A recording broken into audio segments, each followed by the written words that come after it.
High everyone, welcome back to my channel. আশা করছি তোমরা সবাই খুব ভালো আছো আর আমরা খুব ভালো আছি।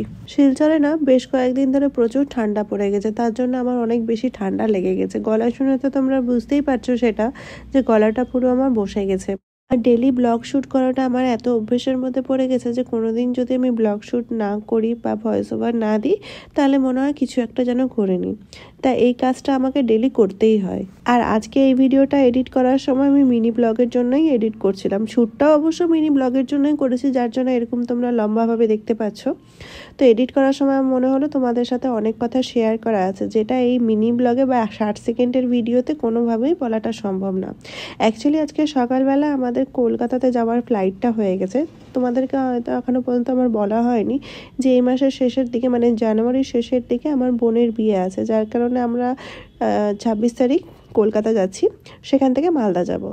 তো কলকাতা থেকে মালদা তো আমরা ট্রেনে যাব, যেটা বন্দে ভারতের টিকিট অলরেডি আমাদের 2 মাস আগেই করা হয়ে গেছে। কিন্তু ফ্লাইটের টিকিট নিয়ে তো অত বেশি টেনশন থাকে না, তাই ভেবেছিলাম ফ্লাইটের টিকিটটা পরেই করব। তো আজকে সকালে আমরা ফ্লাইটের টিকিটটা করে নিয়েছি। আবার ফ্লাইটের টিকিট আবার বেশি লেট করলে আবার তার ফেয়ারও বেড়ে যায়, তাই মনে করে আজকে ফ্লাইটের টিকিটটাও আমরা করে নিয়েছি। আমার বাড়িতে আমার বিয়ের পর মনে হয় এটা অনেক দিন পর বিয়ে হচ্ছে। আমি তো সেরকমভাবে আমার বিয়ের পর কোনো বিয়েতে অ্যাটেন্ড করতে পারিনি। তোমরা তো জানোই যে কর্মসূত্রে আমরা যেহেতু বাইরে থাকি, তাই অকেশনে অ্যাটেন্ড করতে পারি না বললেই চলে। তো লাস্টবার যখন আমার ভাইয়ের বিয়ে ছিল ব্যারাকপুরে, তো নিউ টাউন থেকে আমি ব্যারাকপুরে শুদ্ধ অ্যাটেন্ড করতে পারিনি, কারণ মিস্টার সিনহা যেহেতু ব্যাংকে রয়েছে তো ছুটি তো পসিবল একদমই না। কিন্তু রিসেপশনটা অ্যাটেন্ড করতে পেরেছিলাম এই কারণে, যেহেতু উইকেন্ডে পড়েছিল রিসেপশনটা, তার জন্য আমরা রিসেপশনটা অ্যাটেন্ড করতে পেরেছিলাম। বিয়েটাতে যেতে পারিনি। সবাই গেছিলো, আমার মা বাবা সবাই গেছিলো, কিন্তু আমরা যেতে পারিনি। তো যাই হোক, সেটা পসিবল হয়নি বলেই পারিনি। তার আগে আমার দাদার বিয়ে ছিল, তখন আমি একটু প্রবলেমের মধ্যে ছিলাম বলে সেইভাবে দাদার বিয়েতে, মানে আমার নিজের দাদা, তাও অতটা এনজয় করতে পারিনি। আর বোনের বিয়ে সূত্রপাতটা শুরু হয়েছিল আমার বাড়ি থেকে, মানে কলকাতাতে তখন থাকতাম তখন থেকেই।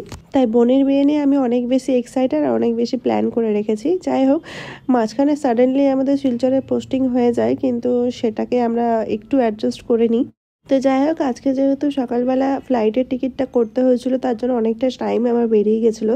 তো মিস্টার সিনহার সাথে বসে আমি আজকে ফ্লাইটের টিকিটটা করে নিয়েছিলাম। তাই আজকে সকালবেলা আমি সেরকমভাবে রান্নার জন্য সময় বার করতে পারিনি। মিস্টার সিনহা ব্রেকফাস্ট করে বেরিয়ে যাওয়ার পরই আমি চলে গেছিলাম মিশুকে স্কুল থেকে আনতে, কারণ ওর স্কুলটা এখন শুরু হয়ে গেছে। আর এই কদিন যেন যেহেতু স্কুল যেতে হবে, তাই স্কুলটা আর আমি কামাই করছি না। আমার শরীরটা খারাপ, পারছি না, তাও ওকে স্কুলটায় পাঠাচ্ছি।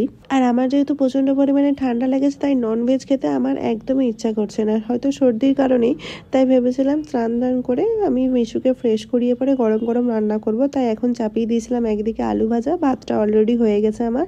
আর এখন করছিলাম হচ্ছে মুসুরির ডালের বড়া, পেঁয়াজ দিয়ে দিছি একটু, তো এটা খেতেও ভালো লাগবে। আগে মিশুর জন্য কটা বিনা ঝালে ভেজে নিচ্ছি, তারপর ওকে খাওয়ানোর পর আমি নিজের জন্য ভাজবো ঝাল দিয়ে। আমরা নর্মালি ঝাল খাবার খাই না, কিন্তু সর্দি লাগার কারণে একটু স্পাইসি খাবার খেতে ইচ্ছা করছে, তাই মিশুরটা আগে বানিয়ে রেখে দেবো, তারপর আমার জন্য ভাজবো। আজ হচ্ছে শুক্রবার, তো আমরা এই উইকেন্ডে যাব আমার জন্য একটা শাড়ি কিনতে। যদিও বা আমি পুজোর সময় যথেষ্ট কিনেছিলাম, তার আমার দরকার নেই, কারণ প্রচুর শাড়ি আমার পরে আছে, যেগুলো আমার পরাই হয় না, অকেশনে অ্যাটেন্ড করতে পারি না বলে। তাও এবার ভাবলাম, মিস্টার সিনহা বললো তোমার জন্য একটা শাড়ি কিনো, তো আমি আমার জন্য যাব। দেখি তোমাদের সাথে হয়তো সেটা শেয়ার করব। আমি কোথা থেকে শাড়ি কিনছি, কেমন শাড়ি কিনছি, সবটাই তোমাদেরকে দেখাবো, তো তোমাদের হয়তো ভালো লাগবে। তো যাই হোক, তোমাদের সাথে গল্প করতে করতে মিশুকে অলরেডি খাইয়ে আমি নিজেও খেয়ে নিয়েছি। সাধারণত আমি মিনি ব্লগ শ্যুট করতে একটু বেশি ভালোবাসি, বড় ব্লগের দিকে যাই না, কারণ তো তোমরা জানো আমি একা সংসারে, আমার ছোট বাচ্চা রয়েছে, আমাকেই সবটা দেখতে হয়। কিন্তু আজ হঠাৎ করে মনে হলো ভিডিওটা এডিট করতে করতে যে তোমাদের সাথে অনেক কথা শেয়ার করা আছে, তো যেটা মিনি ব্লগে একদমই শেয়ার করা যাবে না, মানে কোনো কথাই বলা যাবে না। তার জন্য আমি ভাবলাম একটা বড় ব্লগ তোমাদের জন্য শেয়ার করছি। তো সামনে আমাদের বিয়ে আছে, অনেক সুন্দর সুন্দর ব্লগ তোমরা পাবে।